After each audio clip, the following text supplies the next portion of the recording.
Hello, ನಮಸ್ತೆ ಎಲ್ರಿಗೂ. ಎಲ್ಲ ಹೇಗಿದ್ದೀರಾ? ಚೆನ್ನಾಗಿದ್ದೀರಾ ಅನ್ಕೋತೀನಿ. ನಾನು ಚೆನ್ನಾಗಿದ್ದೀನಿ. ನಾನು ನಿಮ್ಮ ವೀಣಾ ಸುರೇಶ್. ಎಲ್ಲರಿಗೂ ನನ್ನ ಕಾರ್ಯಕ್ರಮವಾದ ಕಥಾಸರಣಿ ರಾಗಜೊತೆ ಜೊತೆ ಕಾರ್ಯಕ್ರಮಕ್ಕೆ ಆತ್ಮೀಯ ಸ್ವಾಗತ. ನೋಡ್ತಾ ಇರೋರು, ಕೇಳ್ತಾ ಇರೋರು ಎಲ್ಲರೂ ತಪ್ಪದೆ ಸಬ್ಸ್ಕ್ರೈಬ್ ಮಾಡ್ಕೊಳ್ಳಿ. ಹಾಗೆ ಲೈಕ್ಸು, ಕಮೆಂಟ್ಸು ಕೊಡೋದನ್ನು ಮರಿಬೇಡಿ.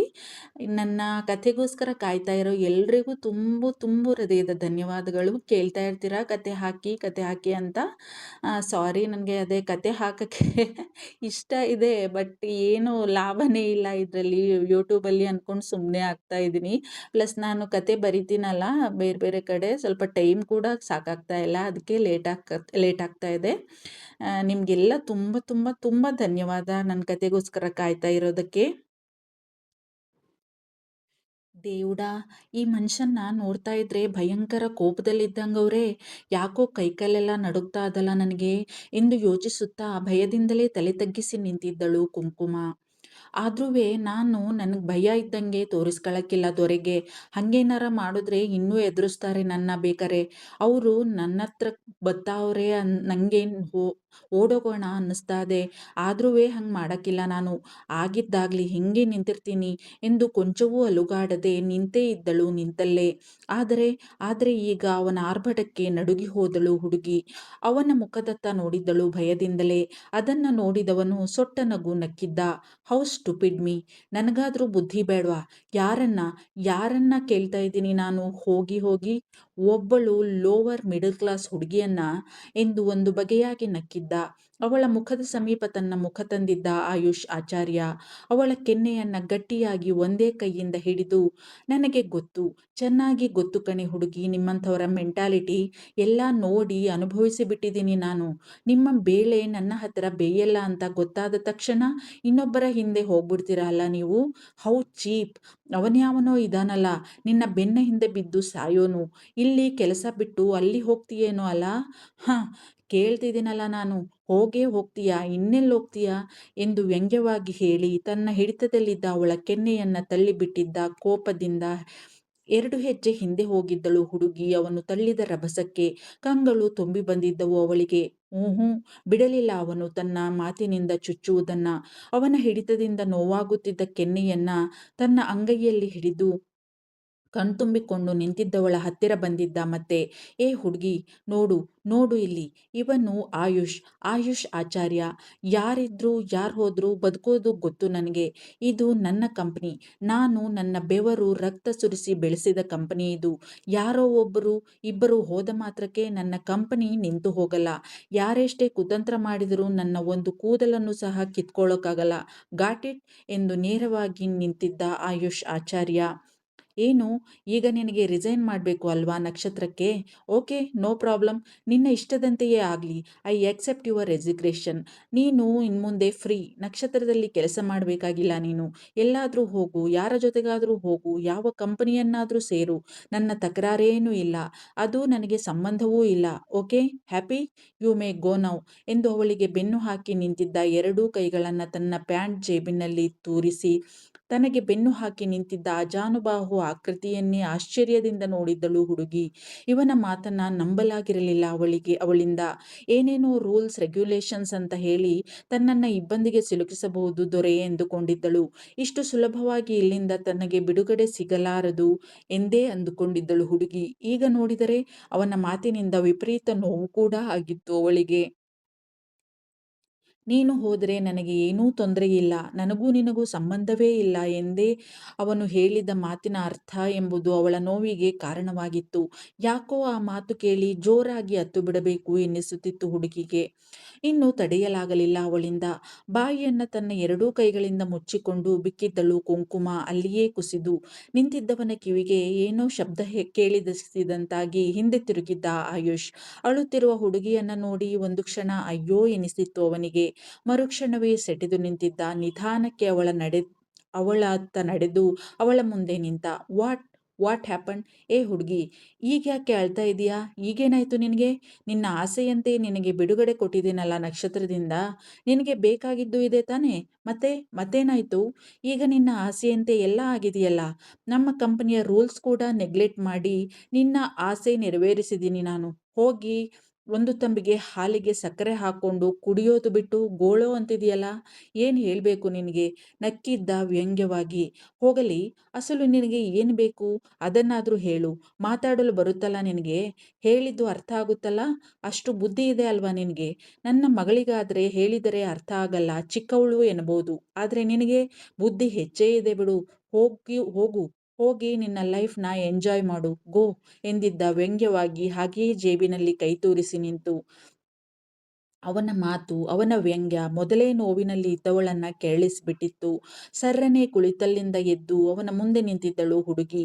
ನೇರವಾಗಿ ಅವನತ್ತ ನೋಡಲಾಗಲಿಲ್ಲ ಅವಳಿಂದ. ಆದರೂ ಒಮ್ಮೆ ಅವನ ಮುಖವನ್ನ ನೋಡಿ, ಹೌದು ಸರ್, ನಮಗೆ ನಿಮ್ಮಷ್ಟು ಬುದ್ಧಿ ಎಲ್ಲಿಂದ ಬರಬೇಕು ಹೇಳಿ? ನಾವು ನೀವೇ ಪದೇ ಪದೇ ಹೇಳುವ ಹಾಗೆ ಲೋ ಕ್ಲಾಸ್ ಜನ. ನಿಮ್ಮಷ್ಟು ಬುದ್ಧಿವಂತರಲ್ಲ. ಬುದ್ಧಿ ಇದ್ದಿದ್ದಿದ್ರೆ ನಾನ್ಯಾಕೆ ಕೆಲಸಕ್ಕೆ ಸೇರ್ತಿದ್ದೆ ಇಲ್ಲಿ? ನನ್ನ ಪ್ರೊಫೆಷನ್ನ ಬಿಟ್ಟು ನನಗೆ ಏನೇನು ತಲೆಬುಡ ಗೊತ್ತಿಲ್ಲದ ಕೆಲಸಕ್ಕೆ ಸೇರ್ತಿದ್ನಾ ಎಂದು ವಿಷಾದದ ನಗೆಯಾಡಿದ್ದಳು ಕುಂಕುಮ ತಲೆ ಅತ್ತಿತ್ತ ಆಡಿಸಿ. ಸರ್, ನಾನು ನನಗೋಸ್ಕರ ಈ ಕೆಲಸ ಬಿಡ್ತಿಲ್ಲ ಸರ್, ನಿಮಗೋಸ್ಕರ ಬಿಡ್ತಾ ಇದ್ದೀನಿ. ನೀವು ಹೇಳೋ ಹಾಗೆ ನಾವು ಮಿಡ್ಲ್ ಕ್ಲಾಸ್ ಲೋ ಕ್ಲಾಸ್ ಜನ. ನಮಗೆ ಇಷ್ಟು ಸಂಬಳ ಎಲ್ಲಿ ಸಿಗಬೇಕು ಹೇಳಿ? ಅಂಥದ್ರಲ್ಲಿ ಸಿಕ್ಕಿದ ಕೆಲಸನ ಬಿಡ್ತೀನ ಸರ್? ಸಾಧ್ಯನೇ ಇಲ್ಲ. ಆದರೂ ಬಿಡ್ತಾ ಇದ್ದೀನಿ. ಯಾಕೆ ಅಂದರೆ ನಿಮಗೋಸ್ಕರ ಸರ್ ಎಂದು ಅವನ ಮುಖ ನೋಡಿದಳು. ಅವನು ಏನೋ ಹೇಳಲು ಬಾಯಿ ತೆರೆದಿದ್ದ ಕೋಪದಿಂದ. ಅವನಿಗೆ ನಿಲ್ಲು ಎನ್ನುವಂತೆ ಕೈ ತೋರಿಸಿದ್ದಳು ಹುಡುಗಿ. ಈಗ ಮಾತನಾಡುವ ಸಮಯ ನನ್ನದು. ನೀವು ಕೇಳಲೇಬೇಕು ಅಷ್ಟೇ ಎಂದಿದ್ದಳು. ನೀವು ಏನು ಕೇಳ್ತೀರಾ ಅಂತ ನನಗೆ ಗೊತ್ತು ಸರ್. ಅದಕ್ಕೆ ಉತ್ತರ ಹೇಳ್ತಾ ಇದ್ದೀನಿ ನಾನು, ಕೇಳಿಸ್ಕೊಳ್ಳಿ. ನೀವು ಹೇಗೆ ಕಾರಣ ಆಗ್ತೀರಾ ಅಂತ ತಾನೇ ನಿಮ್ಮ ಪ್ರಶ್ನೆ. ನೀವೇ ಕಾರಣ ನನ್ನ ಈ ನಿರ್ಧಾರಕ್ಕೆ. ನಿಮಗೆ ನಾನು ಬಂದ ಮೊದಲ ದಿನದಿಂದಲೂ ನನ್ನ ಕಂಡರೆ ಇಷ್ಟ ಇರಲಿಲ್ಲ. ಅದ್ಯಾಕೋ ನನಗೆ ಇಂದಿಗೂ ಈ ಕ್ಷಣಕ್ಕೂ ಗೊತ್ತಿಲ್ಲ. ನಾನೇನು ನಿಮಗೆ ಅನ್ಯಾಯ ಮಾಡಿಲ್ಲ ನನಗೆ ತಿಳಿದ ಮಟ್ಟಿಗೆ. ಅಸಲಿಗೆ ನಾನು ಯಾವತ್ತೂ ನಿಮ್ಮನ್ನ ನೋಡಿರಲೇ ಇಲ್ವಲ್ಲ. ಇನ್ನು ಅನ್ಯಾಯ, ಮೋಸ ಮಾಡೋದೆಲ್ಲಿಂದ ಬಂತು? ಆದರೆ ನೀವು ನನ್ನ ದ್ವೇಷಿಸ್ತಾನೇ ಬಂದ್ರಿ. ಏನಾದರೂ ಅಂದು ಆಡಿ ನನ್ನ ಮನಸ್ಸನ್ನು ನೋಯಿಸ್ತಾನೇ ಬಂದ್ರಿ. ನಿಮ್ಮ ಮಗಳನ್ನ ಕೂಡ ನನ್ನ ಹತ್ರ ಹೋಗಬೇಡ ಅಂತವ ತಡೀತಿದ್ರಿ. ನೀವು ಅಂದರೆ ನನ್ನ ಎಷ್ಟರ ಮಟ್ಟಿಗೆ ದ್ವೇಷ ಮಾಡ್ಬೋದು? ಪಾಪ ಪುಟ್ಟ ಮಗು ಅದು, ಅದಕ್ಕೇನು ಗೊತ್ತಾಗುತ್ತೆ ಎಂದು ಮಾತು ತಡೆದು ಕಣ್ಣೀರು ಒರೆಸಿಕೊಂಡಿದ್ದಳು. ಅದಕ್ಕೆ ಸರ್, ನಾನು ಇಲ್ಲೇ ಇದ್ದರೆ ನಿಮಗೆ ಕಷ್ಟ ಆಗುತ್ತೆ. ಇಲ್ಲೇ ಇದ್ದು ನಿಮ್ಮ ಕಣ್ಣಿಗೆ ಕಾಣಿಸದೇ ಇರೋಕ್ಕಾಗಲ್ಲ. ಕಂಡ್ರೆ ನಿಮಗೆ ಇಷ್ಟ ಆಗಲ್ಲ. ನನಗೆ ನೀವು ನನ್ನ ದ್ವೇಷ ಮಾಡೋದನ್ನು ಸಹಿಸೋಕ್ಕಾಗಲ್ಲ. ಮಾತಿನ ಭರದಲ್ಲಿ ಹೇಳಿಬಿಟ್ಟಿದ್ದಳು ತನ್ನ ಮನಸ್ಸಿನ ತಳಮಳವನ್ನ ಹುಡುಗಿ. ತಾನೇನು ಹೇಳುತ್ತಿದ್ದೇನೆ ಎಂದು ಅರ್ಥವೇ ಆಗದೆ ಸರ್ರನೆ ಅವಳತ್ತ ಬಂದು ಅವಳನ್ನು ತನ್ನತ್ತ ಎಳೆದುಕೊಂಡಿದ್ದ ಆಯುಷ್ ಆಚಾರ್ಯ. ಅವಳ ಮಾತುಗಳನ್ನೇ ಕೇಳುತ್ತಿದ್ದವನಿಗೆ ಅವಳ ಮಾತಿನ ಮೇಲೆ ಗಮನವಿರಲಿಲ್ಲ. ಕೋಪ ಕೋಪ ಕ್ಷಣದಿಂದ ಕ್ಷಣಕ್ಕೆ ಏರುತ್ತಿತ್ತು ಅವನಿಗೆ. Nonsense girl, how dare she ನನ್ನ ಈ ಆಯುಷ್ ಆಚಾರ್ಯನ ಮೇಲೆ ಬ್ಲೇಮ್ ಮಾಡ್ತಾ ಇದ್ದಾಳೆ? ಎಷ್ಟು ಧೈರ್ಯ ಇದ್ರೆ ನನ್ನ ಮೇಲೇನೆ ಅಪವಾದ ಹೊರಿಸ್ತಾ ಇದ್ದಾಳೆ? ನನಗೋಸ್ಕರ ಇವಳು ಕೆಲಸ ಬಿಡ್ತಾ ಇದ್ದಾಳಂತೆ. ನಾನು ಇವಳ ಹತ್ತಿರ ಕೆಲಸ ಬಿಡು ಅಂತ ಹೇಳಿದಿನ? ತಲೆ ಬುಡ ಇಲ್ಲದ ಮಾತಾಡಿ ನನ್ನ ಬುರುಡೆ ಬಿಸಿ ಮಾಡ್ತಾ ಇದ್ದಾಳೆ. ಸಿಟ್ಟಿನಿಂದ ಒಡುಗಚ್ಚಿ ತನ್ನ ಮಾತು ಆಗಷ್ಟೇ ಮುಗಿಸಿ, ಅಯ್ಯೋ, ನಾನು ಇದೇನು ಹೇಳ್ಬಿಟ್ಟೆ ಥತ್ ಎಂದು ನಾಲಿಗೆ ಕಚ್ಚಿಕೊಳ್ಳುತ್ತಿದ್ದ ಹುಡುಗಿಯನ್ನ ಸರ್ರನೆ ತನ್ನತ್ತ ಎಳೆದುಕೊಂಡಿದ್ದ ಅವಳ ತೋಳು ಹಿಡಿದು ಆಯುಷ್ ಆಚಾರ್ಯ. ಅವನ ಬಿಗಿಹಿಡಿತಕ್ಕೆ ನಲುಗಿದ್ದವು ಅವಳ ಮೃದು ತೋಳುಗಳು. ನೋವಿನಿಂದ ಮುಖ ಕಿವುಚಿ ಬಿಡಿಸಿಕೊಳ್ಳಲು ಹೆಣಗಾಡುತ್ತಿದ್ದಳು ಅವನ ಮುಖವನ್ನೇ ದೀನವಾಗಿ ನೋಡುತ್ತಾ ಕುಂಕುಮ. ಅಷ್ಟರಲ್ಲಿ ಅವನ ಜೇಬಿನಲ್ಲಿದ್ದ ಫೋನು ರಿಂಗಣಿಸಿತ್ತು. ಅವಳನ್ನೇ ಕೋಪದಿಂದ ದಿಟ್ಟಿಸಿ ತನ್ನ ಹಿಡಿತದಲ್ಲಿದ್ದ ಅವಳ ತೋಳು ಬಿಟ್ಟು ಜೇಬಿನಲ್ಲಿದ್ದ ಫೋನ್ ಎತ್ತಿದ್ದ ಅವನು. ವಾಟ್? ಹೌದಾ? ಏನು ಪ್ರಾಬ್ಲಮ್ ಇಲ್ಲ ತಾನೇ? ಓಕೆ, ಐ ವಿಲ್ ಕಮ್, ಬರ್ತೀನಿ. ಇನ್ನೊಂದು ಸ್ವಲ್ಪ ಲೇಟ್ ಆಗುತ್ತೆ ಎಂದು ಫೋನ್ ಇಟ್ಟು ಅವಳ ತೋಳನ್ನ ಮತ್ತೆ ಹಿಡಿದು ತನ್ನತ್ತ ಸೆಳೆದುಕೊಂಡಿದ್ದ ಅವಳನ್ನ. What what nonsense are you talking? ನಾನ್ ಕಾರಣನ ನೀನು ರಿಸೈನ್ ಮಾಡೋದಕ್ಕೆ? ಹಾಂ, ನೀನೇ ಕಣೆ ಕಾರಣ ನನ್ನ ಇಂದಿನ ಈ ಸ್ಥಿತಿಗೆ. ನಿನ್ನಿಂದಾನೇ ನನ್ನ ಮಗಳು ಇಂದು ಈ ಸ್ಥಿತಿಯಲ್ಲಿ ಇರೋದು. ನನ್ನ ಜೀವನದಲ್ಲಿ ಇರೋ ಅಲ್ಪ ಸ್ವಲ್ಪ ನೆಮ್ಮದಿಯೂ ಕೂಡ ಹಾಳಾಗಿ ಹೋಯಿತು ನಿನ್ನಿಂದ, ಕೇವಲ ನಿನ್ನಿಂದ. ಕಣ್ಣು ಕೆಂಪಗಾಗಿಸಿಕೊಂಡು ತಣ್ಣನೆಯ ಧ್ವನಿಯಲ್ಲಿ ಹೇಳಿದ್ದ ಆಯುಷ್ ಆಚಾರ್ಯ ತನ್ನ ಮಾತು ಮುಂದುವರಿಸಿದ. ಏನಂದೆ ಆಗ್ಲೇ ನೀನು? ನಾನು ನನ್ನ ಮಗಳನ್ನ ನಿನ್ನ ಹತ್ತಿರ ಹೋಗೋಕೆ ಬಿಡದಷ್ಟು ನಿನ್ನ ದ್ವೇಷಿಸ್ತೀನಿ ಅಂದಲ್ವಾ? ಎಸ್, ಹೌದು. ನಾನು ನನ್ನ ಮಗಳನ್ನ ನಿನ್ನ ಹತ್ತಿರ ಹೋಗದಂತೆ ತಡೆಯಲು ನನ್ನ ಶಕ್ತಿ ಮೀರಿ ಪ್ರಯತ್ನ ಪಟ್ಟೆ. ಯಾಕೆ ಗೊತ್ತಾ? ನನಗೆ ಗೊತ್ತಿದೆ ನಿಮ್ಮಂಥವರ ಬುದ್ಧಿ. ಯಾವತ್ತಿದ್ರೂ ನಿಮ್ಮಂಥವ್ರು ಮೋಸ ಮಾಡಿ ಹೋಗುವವರೇ. I know very well. ಅದಕ್ಕೆ ಅದಕ್ಕೆ ನನ್ನ ಮಗಳನ್ನ ನಿನ್ನಿಂದ ದೂರ ಇರಿಸೋಕೆ ಪ್ರಯತ್ನಪಟ್ಟೆ. ಆದ್ರೆ ಆದ್ರೆ ಅದು ಏನೂ ಅರಿಯದ ಪುಟ್ಟ ಕಂದ. ಅದ್ಯಾಕೋ ನಿನ್ನ ಹಚ್ಚಿಕೊಂಡು ಬಿಡ್ತು. ನೋವಿನಿಂದ ಹೇಳಿದವನು ಮತ್ತೆ ಅವಳ ತೋಳ ಹಿಡಿತವನ್ನ ಬಿಗಿ ಮಾಡಿದ್ದ. ಕೋಪದಿಂದ ಒಡುಗಚ್ಚಿದ್ದ. ಅವಳನ್ನೇ ಸುಡುವ ಕಂಗಳಿಂದ ನೋಡುತ್ತಾ, ನಿನಗೂ ನಾನು ವಾರ್ನ್ ಮಾಡಿದ್ದೆ ತಾನೇ ನನ್ನ ಮಗಳಿಂದ ದೂರ ಇರು ಅಂತ. ಹ ಆದ್ರೆ ನೀನು ನನ್ನ ಮಾತನ್ನ ನೆಗ್ಲೆಕ್ಟ್ ಮಾಡ್ದೆ. ನೋಡು ನೋಡು ಈಗ ನನ್ನ ಮಗಳ ಸ್ಥಿತಿಯನ್ನ. ಛೇ, ಯಾರಿಗೆ ಹೇಳಲಿ ನನ್ನ ವ್ಯಥೆಯನ್ನ. ಎಲ್ಲ ಎಲ್ಲ ನಿನ್ನಿಂದನೇ ಕಣೆ. ಹೋಗು ಹೋಗು ಇಲ್ಲಿಂದ ಮೊದಲು. ನಿನ್ನ ಜೀವನವನ್ನ ಎಂಜಾಯ್ ಮಾಡು. ನನ್ನ ಮಗಳ ಪಾಡು ನಮಗೆ. ನಿನಗೆ ಅಂದು ಏನು ಪ್ರಯೋಜನ? ಕೋಪ, ಅಸಹಾಯಕತೆ, ಅಸಹನೆಯಿಂದ ಹೇಳಿ ಅವಳ ತೋಳನ್ನ ಒದರಿ ಅವಳಿಗೆ ಬೆನ್ನು ಹಾಕಿ ನಡೆದಿದ್ದ ತನ್ನ ಸೀಟ್ ಕಡೆಗೆ ಆಯುಷ್. ಅವಳಿಗೆ ತನ್ನ ನೋವು, ಅವನ ಮಾತುಗಳು ಎಲ್ಲವೂ ಮರೆತು ಹೋಗಿತ್ತು. ಗಾಬರಿಯಿಂದ ಅವನ ಹಿಂದೆಯೇ ಓಡಿ ಅವನ ಮುಂದೆ ಬಂದು ನಿಂತಿದ್ದಳು ಒಂದೇ ಉಸಿರಿಗೆ. ಸರ್ ಸರ್ ಏನಾಯ್ತು ಗೊಂಬೆಗೆ? ಯಾಕೆ ಹಿಂಗೆ ಮಾತಾಡ್ತಾ ಇದ್ದೀರಾ? ಹೇಳಿ ಸರ್, ಏನಾಯ್ತು ಗೊಂಬೆಗೆ? ನಿನ್ನೆಯೂ ಅಳ್ತಾ ಇದ್ಲು. ಹುಷಾರಾಗಿದ್ದಾಳೆ ತಾನೆ? ಪ್ಲೀಸ್ ಪ್ಲೀಸ್ ಹೇಳಿ ಸರ್ ಎಂದು ಅಂಗಲಾಚಿದ್ದಳು ಕುಂಕುಮ. ಯಾಕೆ ಯಾಕೆ ಬೇಕು ನಿನಗೆ ನನ್ನ ಮಗಳ ವಿಷಯ? ಅವಳು ಹೇಗಾದ್ರೂ ಇರಲಿ, ಅದಕ್ಕೂ ನಿನಗೂ ಸಂಬಂಧವಿಲ್ಲ. ಅವಳ ತಂದೆಯಾಗಿ ನಾನಿದ್ದೀನಿ. ನಾನು ನನ್ನ ಮಗಳನ್ನ ನೋಡ್ಕೋತೀನಿ. Get out from here. Good bye. ನಾಳೆಯಿಂದ ನೀನು ಇಲ್ಲಿ ಬರುವ ಅವಶ್ಯಕತೆ ಇಲ್ಲ. ನೀನು ಇಲ್ಲಿ ಕೆಲಸ ಮಾಡಿದಷ್ಟು ದಿನದ ಸಂಬಳ ತಗೊಂಡು ಹೋಗು. ನನಗೆ ಯಾರ ಋಣವೂ ಬೇಡ ಎಂದು ತನ್ನ ಸೀಟಿನಲ್ಲಿ ಹೋಗಿ ಕುಳಿತು ಫೈಲಲ್ಲಿ ಮುಖ ಹುದುಗಿಸಿದ್ದ. ತನ್ನ ಮಾತು ಮುಗಿಯಿತು ಎಂಬಂತೆ ಸ್ವಲ್ಪ ಹೊತ್ತು ಅಲ್ಲಿಯೇ ನಿಂತವಳು. ಇನ್ನು ಇವನು ತುಟಿ ಬಿಚ್ಚಲಾರ ಎಂದು ಅರ್ಥವಾಗಿ ಕಾಲು ಎಳೆದುಕೊಂಡು ಅವನ ಕ್ಯಾಬಿನ್ನಿಂದ ಹೊರಗೆ ಹೆಜ್ಜೆ ಹಾಕಿದ್ದಳು ಹುಡುಗಿ. ಅವಳು ಹೋದ ದಾರಿಯನ್ನೇ ನೋಡಿ ಭಾರವಾದ ನಿಟ್ಟುಸಿರು ಬಿಟ್ಟಿದ್ದ ಆಯುಷ್. ನನಗೆ ನನ್ನ ಮನಸ್ಸೇ ಅರ್ಥವಾಗುತ್ತಿಲ್ಲ ಕಣೆ ಹುಡುಗಿ. ನೀನು ನನ್ನ ಕಣ್ಣ ಮುಂದಿನಿಂದ ದೂರ ಹೋಗಲಿ ಎಂದು ನನ್ನ ಬುದ್ಧಿ ಹೇಳಿದರೆ, ನೀನು ನನ್ನ ಕಣ್ಣೆದುರೇ ಇರಬೇಕು ಎಂದು ಮನಸ್ಸು ಬಯಸುತ್ತದೆ. ಏನು ಏನು ಮಾಡಲಿ ನಾನು? ಛೇ, ತಲೆ ಕೆಟ್ಟು ಹೋಗ್ತಾ ಇದೆ ನನಗೆ ಎಂದು ಹಣೆ ಒತ್ತಿಕೊಂಡವನಿಗೆ ನೆನಪಾಗಿತ್ತು ತಾನು ಆಗಲೇ ಅಂದುಕೊಂಡ ವಿಷಯ. ಎಸ್, ಹೀಗೆ ಮಾಡಿದರೆ ಎಲ್ಲವೂ ಸರಿ ಹೋಗುತ್ತೆ. ಮೊದಲು ವರು ಹತ್ರ ಮಾತಾಡ್ತೀನಿ ಎಂದುಕೊಂಡವನು ಮೊಬೈಲ್ ಕೈಗೆತ್ತಿಕೊಂಡು ಕಾಲ್ ಮಾಡಿದ್ದ ವರ್ಧನ್ಗೆ. ಹುಡುಗಿ ಹೊರಬರುವುದನ್ನೇ ಕಾಯುತ್ತಾ ಶತಪಥ ತಿರುಗುತ್ತಿದ್ದವನು ಕಾಲ್ ಪಿಕ್ ಮಾಡಿ ಕಿವಿಗಿಟ್ಟಿದ್ದ. ಓಕೆ ಆಯು, ನಾನು ಈಗಲೇ ಬರ್ತೀನಿ. ಹೌದಾ, ಓಕೆ, ಹಾಗೆ ಮಾಡ್ತೀನಿ ಎಂದು ಕಾಲ್ ಕಟ್ ಮಾಡಿದ್ದ ಅತ್ತಲಿದ್ದವನ ಮಾತಿಗೆ. ಏನಿವನು ಹಿಂಗಂತಿದ್ದಾನೆ? ಏನಾಯ್ತು ಅಲ್ಲಿ? ಯಾಕೆ ಮಿಸ್ ಕುಂಕುಮ ಅವರನ್ನ ಈಗಲೇ ಹೋಗಲು ಬಿಡಬೇಡ, ಇಲ್ಲೇ ಸ್ವಲ್ಪ ಕಾಯಲು ಹೇಳು ಅಂತಿದ್ದಾನೆ ಆಯು. ಅಂದ್ರೆ ಅವರ ರೆಸಿಗ್ನೇಷನ್ ಅಕ್ಸೆಪ್ಟ್ ಮಾಡಿದಾನ ಇವನು? ಛೇ, ಹಾಗೆ ಮಾಡಬಾರ್ದಿತ್ತು ಆಯು. ಅಲವತ್ತುಕೊಳ್ಳುತ್ತಲೇ ಆಯುಷ್ ಆಚಾರ್ಯನ ಕ್ಯಾಬಿನ್ನತ್ತ ಹೆಜ್ಜೆ ಹಾಕಿದ್ದ ವರ್ಧನ್. ಇವನನ್ನ ಬರಹೇಳಿದ್ದನಲ್ಲ ಆಯುಷ್. ಜೀವವೇ ಇಲ್ಲದಂತೆ ಕಾಲೆಳೆದುಕೊಂಡು ಬರುತ್ತಿದ್ದಳು ಕುಂಕುಮ. ಯಾಕಿಂಗ್ ನನ್ನ ಹಿಂಸೆ ಮಾಡ್ತಾವ್ರೆ ಈ ದೊರೆ? ಯಾಕೆ ಇಷ್ಟು ಕ್ರೂರವಾಗಿ ನಡ್ಕೋತಾವ್ರೆ ನನ್ನ ಜೊತೆನಾಗೆ ಇವರು? ನಾನೇನ್ ಮಾಡಿವ್ನಿ ಅವರಿಗೆ? ನನಗೆ ಇನ್ನೇನೂ ಬೇಕಾಗಿರ್ಲಿಲ್ಲ. ನನ್ನ ಗೊಂಬೆ ಹೆಂಗವಳೆ, ಏನಾಗಿದೆ ಅವಳಿಗೆ ಅಂತವ ತಿಳ್ಕಬೇಕಿತ್ತು ಅಷ್ಟೇಯ. ಅದ್ನೂ ಹೇಳ್ದೆ ಕಳ್ಸವ್ರಲ್ಲ ನನ್ನ ನೋವು ಹಿಂಸೆಯ ಯಾರತ್ರ ಹೇಳ್ಕೊಳ್ಳಿ ನಾನು ದೇವುಡ ಎಂದು ನಿಟ್ಟುಸಿರಿಡುತ್ತಾ ತುಂಬಿ ಬಂದ ಕಂಗಳನ್ನ ಒತ್ತಿಕೊಳ್ಳುತ್ತಾ ಹೆಜ್ಜೆ ಎತ್ತಿಡುತ್ತಿದ್ದಳು ಹುಡುಗಿ. ದೂರದಿಂದಲೇ ಅವಳನ್ನ ನೋಡಿದವನು ಸರಸರನೆ ಅವಳತ್ತ ನಡೆದಿದ್ದ ವರ್ಧನ್. ಮಿಸ್ ಕುಂಕುಮ, 1 ಮಿನಿಟ್ ಎಂದಿದ್ದ ಅವಳ ಮುಂದೆ ನಿಂತು. ತಲೆ ಎತ್ತಿ ಅವನತ್ತ ನೋಟ ಬೀರಿದ್ದಳು. ಏನು ಎಂಬಂತೆ ನೀರಸವಾಗಿ. ಅವಳ ಮುಖ ನೋಡಿದವನಿಗೆ ಏನೋ ಸರಿಯಿಲ್ಲ ಎನಿಸಿತ್ತು. ಆದರೂ ಈಗ ಅದನ್ನೆಲ್ಲ ಕೇಳುವ ಸಮಯವಲ್ಲ ಎನಿಸಿ, ಮಿಸ್ ಕುಂಕುಮ, ನನ್ನ ಕ್ಯಾಬಿನ್ನಲ್ಲಿ ಕೂತಿರಿ ನಾನು ಬರುವವರೆಗೂ please. 15 minute, I will come, okay please ಎಂದಿದ್ದ ವರ್ಧನ್. ಶೂರ್ ಸರ್, ಕೂತಿರ್ತೀನಿ ಎಂದಿದ್ದಳು ಅದೇ ನೀರಸ ಧ್ವನಿಯಲ್ಲಿ ಕುಂಕುಮ. ಅವನು ಸರಿದು ಹೋಗಿದ್ದ. ಯಾಕೋ ಹುಡುಗಿಯ ಮುಖ ಬಾಡಿ ಹೋಗಿದೆ. ಆಯು ರಿಸೈನ್ ಎಕ್ಸೆಪ್ಟ್ ಮಾಡಿದ್ರೆ ಇವರು ಹೀಗೆ ಇರ್ತಿರ್ಲಿಲ್ಲ ಅಲ್ವಾ? ಇವರಿಗೆ ಬೇಕಾಗಿರೋದು ಅದೇ ತಾನೇ? ಹಾಗಾದ್ರೆ ಆಯು ಎಕ್ಸೆಪ್ಟ್ ಮಾಡಿಲ್ವಾ? ಹಾಗಾದ್ರೆ ಒಳ್ಳೆಯದೇ, ನೋಡೋಣ ಈಗ್ಯಾಕೆ ನನ್ನ ಕರೆದಿರೋದು ಇವನು ಅಂತ ಎಂದುಕೊಳ್ಳುತ್ತಾ ಅವನ ಕ್ಯಾಬಿನ್ನತ್ತ ಹೆಜ್ಜೆ ಹಾಕಿದ್ದ. ಹುಡುಗಿ ಹೋದ ನಂತರ ಚೇರಿಗೆ ತಲೆಯಾನಿಸಿ ಕಣ್ಮುಚ್ಚಿದ ಆಯುಷ್ ಆಚಾರ್ಯ. ತಾನು ಮಾಡುತ್ತಿರುವುದು ಸರಿಯೇ ಎಂಬ ಜಿಜ್ಞಾಸೆಗೆ ಬಿದ್ದಿದ್ದ. Yes, I am always correct. ನಾನು ಏನು ಮಾಡಿದರೂ 1000 ಸಲ ಯೋಚನೆ ಮಾಡಿಯೇ ಮಾಡೋದು. ಈ ವಿಷಯದಲ್ಲೂ ಅಷ್ಟೇ. ನಾನು ಎಲ್ಲ ಕಡೆಯಿಂದಲೂ ಯೋಚನೆ ಮಾಡಿಯೇ ಈ ನಿರ್ಧಾರಕ್ಕೆ ಬಂದಿರೋದು. ಹೀಗೆ ಮಾಡುವುದರಿಂದಲೂ ಎಲ್ಲವೂ ಸರಿ ಹೋಗುತ್ತೆ. ಹೌದು, ನಾನು ಮಾಡುವುದರಲ್ಲಿ ಏನೂ ತಪ್ಪಿಲ್ಲ ಎಂದುಕೊಂಡ ಆಯುಷ್. ಅವನ ಕಣ್ಮುಂದೆ ಹುಡುಗಿಯ ಕಣ್ಣೀರು ತುಂಬಿದ ಮುದ್ದು ಮುಖ ಸುಳಿದು ಹೋಯಿತು.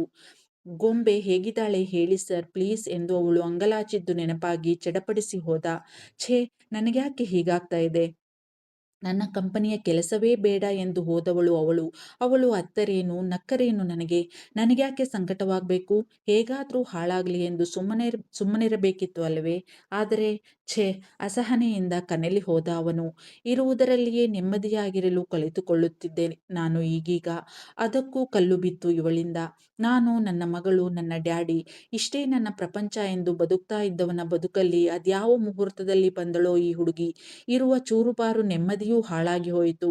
ನನ್ನ ಮಗಳನ್ನು ಮರಳು ಮಾಡಿ ಅವಳ ನೆಮ್ಮದಿಯನ್ನೂ ಕಿತ್ತುಕೊಂಡಳು. ನನ್ನ ನನ್ನ ಮನಸ್ಸನ್ನು ಹಾಳು ಮಾಡಿ ನನಗೆ ಹುಚ್ಚು ಹಿಡಿಸಿದಾಳೆ. ಬ್ಲಡಿ!